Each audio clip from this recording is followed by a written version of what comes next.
Across the South Coast, live from Solent University, you're listening to Solent Sports News. Good afternoon, it's 1 o'clock. I'm Ollie Power with your Solent Sports News headlines. Ralph Hasenhüttl is reported to be on the hot seat at St Mary's. Speculations emerged that Southampton may be looking to move on from the manager following their 2-1 defeat at Everton last weekend.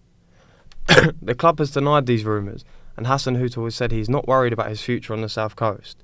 I'm here for quite a long time, so we had some tough times here in this club in the past, and also some good times, and I don't have a different feeling about my job than I think any other manager in the Premier League. You need to get results, you need to get wins, and this is what we are concentrating on. The Saints manager faces a tough task this weekend against Manchester City. Here's Kip McIntosh with the Premier League preview. Another work week down means another weekend packed full of Premier League action. Saturday's games kick off at 3 p.m, and if Ralph Hasenhüttl's managerial pressures weren't enough, tomorrow we'll see a struggling Southampton side travel up to Manchester, where they will try to contain Erling Haaland, who has already reached 19 goals on the season. Meanwhile, Chelsea will face Wolves, Bournemouth will host Leicester, and Newcastle will play Brentford, before the 5:30 kickoff sees yet another South Coast side in action as Tottenham travel to Brighton for a top 4 clash. The Premier League games will continue into Sunday as Crystal Palace face Leeds, West Ham face Fulham, and top of the table Arsenal play host to a Liverpool side which is in dire need of 3 points as they currently sit in 9th. Later on Sunday, Everton will host Manchester United, who are coming off a tight 3-2 win in the Europa League. The final match of the week will see last place Nottingham Forest face Steven Gerrard's Aston Villa. An American billionaire has verbally agreed to take over AFC Bournemouth. Bill Foley is said to have already agreed a fee of $120 million for the club. The American, who also owns Vegas Golden Knights hockey franchise, is set to take over from Russian-British businessman Maxime Demin. Tonight, England's own national women's side will take to the field at Wembley as the Lionesses face the USA. The match-up between the European and world champions will kick off at 8 o'clock in front of an expected crowd of 90,000 people.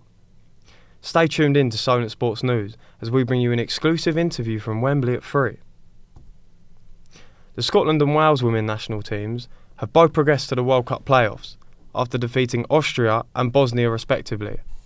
Scotland's Abby Harrison and Jess Fishlock of Wales provided the heroics, both scoring in extra time.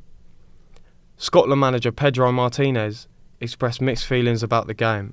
Obviously emotional at the end and excited and nervous as it can be in the game in small details, but I was pretty calm during the whole game because I was aware the preparation, the players were executing most of the time the plan.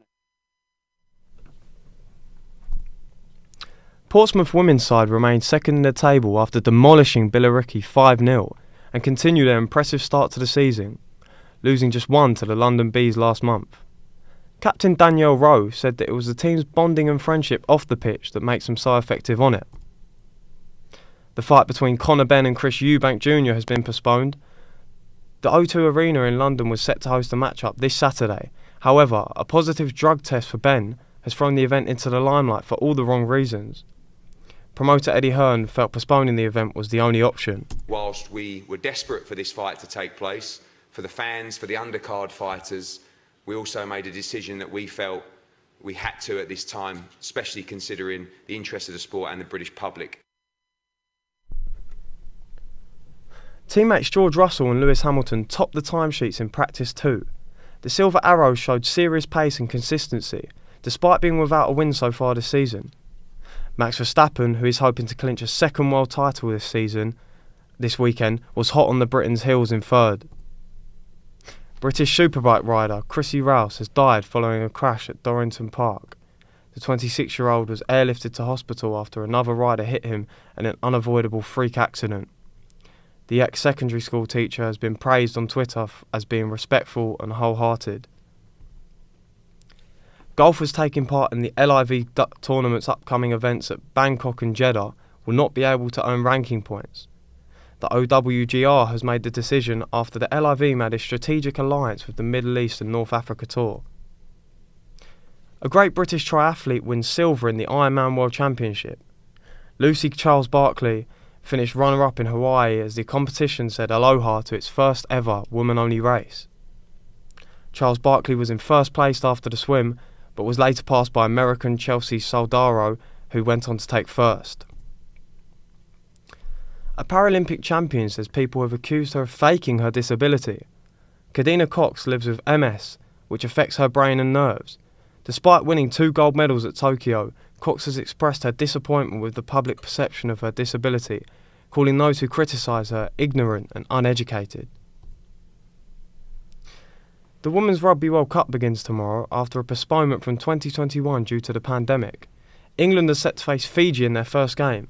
The Red Roses come into the tournament on an unbeaten streak. Their main rivals France kick off against South Africa at 2:15 a.m. That's all from us for now. Tune back in an hour. Remember, you can keep us up to date on our website solentjournalism.com.co.uk.